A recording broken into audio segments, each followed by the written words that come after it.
Today I'm going to talk you through the pros and cons of the top 10 most comfortable shoes for daily running.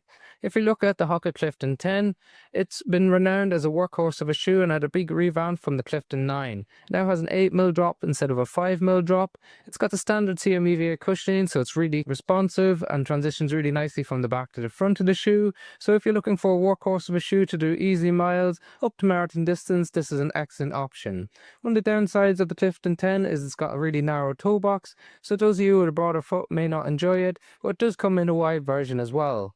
Then we have the Hoka Bondi 9, which is one of the most popular in the Hoka range. It's got a lot more padding underneath your foot, got a supercritical foam, which is a lot softer, and a bit more cloud-like than what we see in the Clifton 10. Its better use is for easier miles, for recovery miles, just because it's a little bit heavier and it doesn't have as aggressive of a geometry as what we see in the Clifton 10. It has a wider toe box as well and comes in a wide version.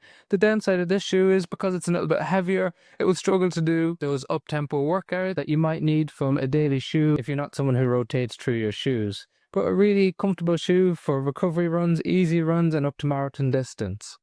When we look at ASICS range, we've got two main shoes. So the Novablast 5 is an excellent option with its brand new FF Blast cushioning. So it's a really responsive, really bouncy cushioning. It's got like a trampoline effect in the forefoot to really spring you forward. So it's an excellent option if you're looking for a lighter weight shoe to do more up-tempo workouts, some faster workouts. I can really cover all the different type if you want just one shoe to cover all of your training. The downside in this, similar to the Clifton 10, is it's got a narrow toe box and it's really difficult to find a wide version in this shoe. It does come with a really aggressive geometry, so it transitions you really quickly from the back to the front of the shoe. So a nice up-tempo workout shoe can be used for easy miles or for recovery runs, but just keep in mind that aggressive geometry. Then we have a shoe in the ASICS Gel-Nimbus, which is a bit more focused on comfort. So it has a broader base of support underneath. It has FF Blast Max cushioning, so it's a little bit softer underfoot, and had a big revamp from the Nimbus 26, but where it's a bit more aggressive in its geometry, and therefore it can be used for some early stage up-tempo workouts. It's got a better toe box than the Novablast 5, and it comes in a wide version that's easy to find as well. One of the downsides of this is a little bit heavier than the Novablast, so it can't transition as quickly for those up-tempo workouts. But if you're looking for a softer shoe that's more comfort focused for recovery miles, easy miles and up to marathon distance, this is an excellent option for you. In the New Balance range, we have two main daily neutral running shoes. We've got the really popular New Balance 1080 V14. It's got fresh foam X cushioning, which is really soft, really plush. Think a bit more like the Bondi 9, so you sink into it more. It really got that luxurious feel when you slip it on initially. It's got a nice broad base of support to help and give it an element of stability. It's got a relatively wide toe box, and it comes in a wide version as well. One of the downsides of this shoe is because it's quite soft, it's not as good for faster workouts, for more up-tempo workouts. It's more of a shoe for those easy runs, those recovery runs, and relatively useful up to half marathon pace or as a lifestyle shoe. Then we've got a bit of an all-rounder in the New Balance 880 V15. A really underrated shoe in my opinion. It's got a slightly firmer cushioning than what we see in the 1080, despite it being the Fresh Foam X cushioning as well. It's got a nice geometry from the back to the front, which facilitates a nice push-off, plenty of space in the toe box, and comes in a wide version as well.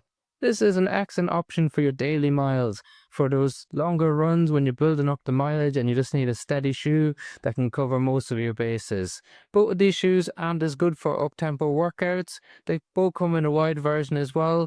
If you're looking for a faster shoe in the New Balance range that's relatively neutral, you might look towards the New Balance Rebel V5, which we have a review of on the channel. But otherwise, two staples in the New Balance world in terms of lifestyle use and for daily miles when you're looking for a neutral daily shoe.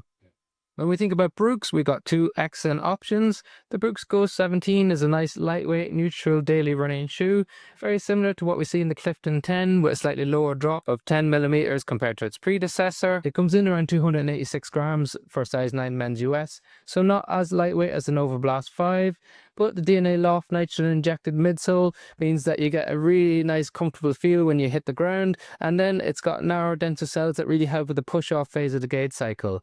So this is your all-rounder, do-it-all shoe. It can do some faster workouts, not necessarily race pace for 5 or 10k workouts, but it can cover most of your thresholds. It's got plenty of space in the toe box, comes in a wide as well. One of the downsides of this shoe is that they could keep it a little bit lighter to fit in with the Hyperion range. However, an excellent option overall for those daily neutral miles. Then we've got a little bit more of a workhorse of a shoe in the Brooks Glycerin 22. So this is an excellent daily shoe option. So it's a little bit heavier than the Ghost 17. It's more built for those standard miles that you need to get in every day. It's got a more balanced cushioning, so it's not as responsive as the Ghost 17. It's really firm and steady underfoot, and it's what we classify as a stable neutral shoe. So it keeps you nice and centered in the shoe as you move. It's got a nice fit on top with a bit more space in the toe box than the Ghost 17, and it comes in a wide. It's a little bit more focused on comfort, and you can see you got extra padding around the heel cup and a nice pull-on tab that we don't see on the Ghost 17.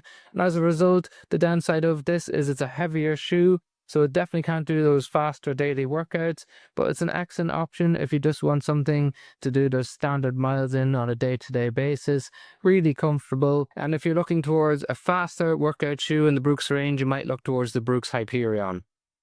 Then two daily shoes that I wanted to touch on are the Nike Vomero 18 and the Altra Experience Flow 2. So the Nike Vomero 18 was an excellent upgrade.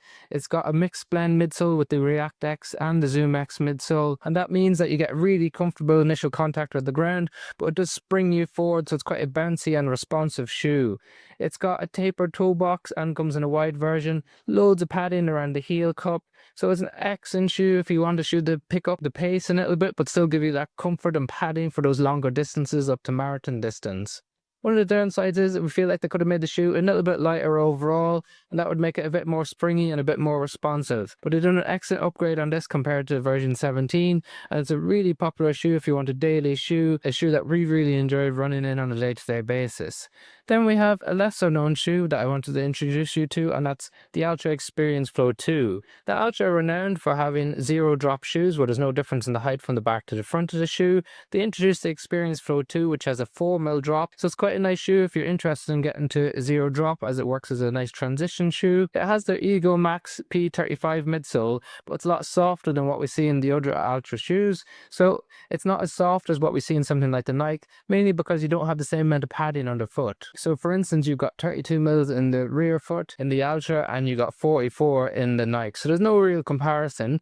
However, what you get is an anatomical toe box, which is the best width toe box on the market, similar to what we see in the topper range. So you got loads of space for your toes to display, and actually they made a nice padded tongue, which means that the lockdown is really good in the midfoot and the heel. So that means there's no heel slippage, but there's plenty of space for your toes to display.